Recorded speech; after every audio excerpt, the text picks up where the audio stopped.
पति के 5 और सास के 3 टुकड़े करके रखें फ्रिज में। हैवानियत की भी सारी हदें पार करने वाली ये औरत है या जिंदा राक्षस। कहानी असम की एक हैवान महिला की। दोस्तों, स्वागत है आपका क्राइम की एक न्यू दिल दहला देने वाली स्टोरी में, जिसे सुनकर आपके रोंगटे खड़े हो जाएंगे। अगर आपका दिल कमजोर है तो वीडियो से कृपया दूर रहे। देश विदेश की खूंखार महिला क्रिमिनल्स पर हमारी सीरीज जारी है। इस सीरीज में हमें आपके सपोर्ट की जरूरत है। आप हमें एक लाइक और एक सब्सक्राइब जरूर करें, जिससे हम आप तक ऐसी नई वीडियो ला सके। इस सीरीज में आज बात असम की उस खूबसूरत महिला की, जिसकी खूबसूरती के पीछे छुपा था एक बेहद खतरनाक चेहरा। एक ऐसी महिला जिसने अपने कथित प्रेमी के साथ मिलकर पति और सास के टुकड़े टुकड़े कर डाले और 7 महीने तक इस राज को छुपाती रही। पहले सास के लिए आंसू बहाए, फिर पति के लापता होने की रिपोर्ट लिखाए। लेकिन किसे पता था कि उसके आंसू तो एक छलावा थे। कौन ये सोच सकता था कि मासूम और खूबसूरत सी दिखने वाली ये महिला ही अपनी सास और पति को मौत के घाट उतार चुकी थी। जो अपनी सास और पति के लिए आंसू बहा रही थी, वो ही महिला उनके टुकड़े टुकड़े कर चुकी थी। असम की वंदना मर्डर की कहानी इतनी डरावनी है कि सुनकर रूह कांप जाए। वंदना ने अपने एक प्रेमी धनती डेका और एक अन्य साथी आरूप डेका के साथ मिलकर एक खौफनाक साजिश रची। ये साजिश थी पति और सास को हमेशा के लिए रास्ते से हटाने की। इस साजिश के तहत सबसे पहले सास शंकरी डे को मारना था, और ये काम खुद वंदना ने किया। क्यों वंदना ने अपने पति और सास को मारा, और क्या थी इसके पीछे की वजह, चलिए जानते हैं। पहले इस स्टोरी को बारीकी से समझे। वंदना अपनी सास के काफी करीब थी। दोनों के बीच अच्छे रिश्ते थे। उस दिन इनके चांदमारी वाले फ्लैट में वंदना अपनी सास के साथ अकेली थी।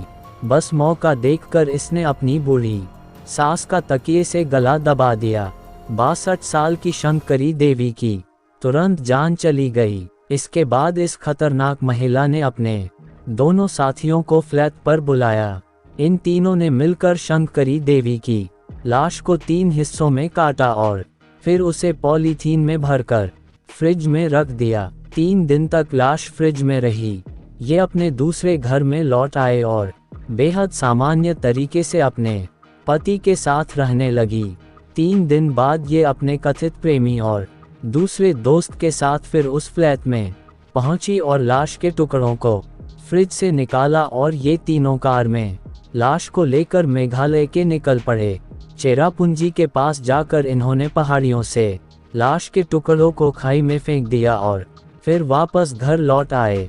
ये हैवान औरत सास को ठिकाने लगा चुकी थी।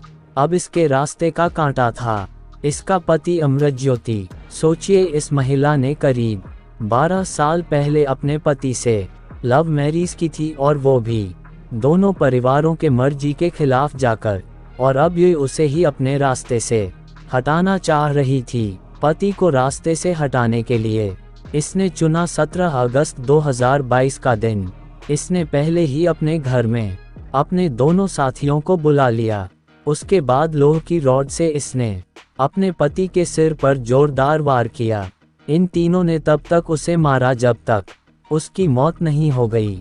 उसके बाद शंकरी डे की तरह ही इन्होंने अमृतज्योति की डेड बॉडी को भी टुकड़ों में काटा। इस बार इन्होंने लाश के 5 टुकड़े किए, उसी तरह फ्रिज में रखकर लाश को जमाया और फिर उसे भी वहीं मेघालय के पहाड़ों से खाई में फेंक दिया। वंदना का काम हो चुका था। पति और सास को वो मौत की नींद सुला चुकी थी। अब बाकी था दुनिया के सामने दुखी होने का नाटक करना।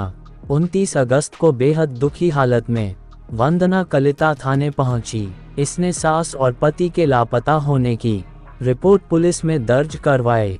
वंदना को लगा था कि शायद अब कोई उसका कुछ नहीं बिगाड़ पाएगा, लेकिन इसी बीच अमृतज्योति के चचेरे भाई ने भी एक रिपोर्ट दर्ज करवाई। इस रिपोर्ट में उसने अपने भाई और आंटी के गायब होने के पीछे वंदना का हाथ होने की शंका जताई। इसके बाद पुलिस ने इस केस जांच शुरू की। पुलिस को वंदना पर शक तब हुआ जब उन्हें पता चला कि वंदना ने अपनी सास के अकाउंट से काफ़ी पैसे निकाले हैं। पुलिस लगातार सबूत जुटा रही थी और वंदना ये सोच रही थी कि उसकी इस हैवानियत का कभी किसी को कुछ पता नहीं चल सके। 19 फरवरी के दिन आखिरकार पुलिस को वंदना की सास की लाश के कुछ टुकड़े मिले। पुलिस ने वंदना और दोनों साथियों को गिरफ्तार कर लिया और उनसे ही पूछताछ की गई। पुलिस कस्टडी में तीनों ने सच उगला। तीनों आरोपियों को उस जगह भी ले जाया गया जहां इन्होंने लाश के टुकड़ों को फेंका था। पुलिस मामले में और सबूत जुटाने में लगी हुई है। अब तक इस मामले कई बात पूरी तरह से साफ नहीं हो पाए। वंदना भी लगातार अपने बयान बदल रही है। अगर आपको आज की वीडियो अच्छी लगी हो तो लाइक करें, कमेंट बॉक्स में अपनी राय जरूर दें और वीडियो को अपने दोस्तों में ज़्यादा से ज़्यादा शेयर करें। मैं मिलता हूं आपको न्यू क्राइम स्टोरी के साथ। तब तक अपना ख्याल रखें, सतर्क रहें, सावधान रहें। जय हिंद, जय भारत।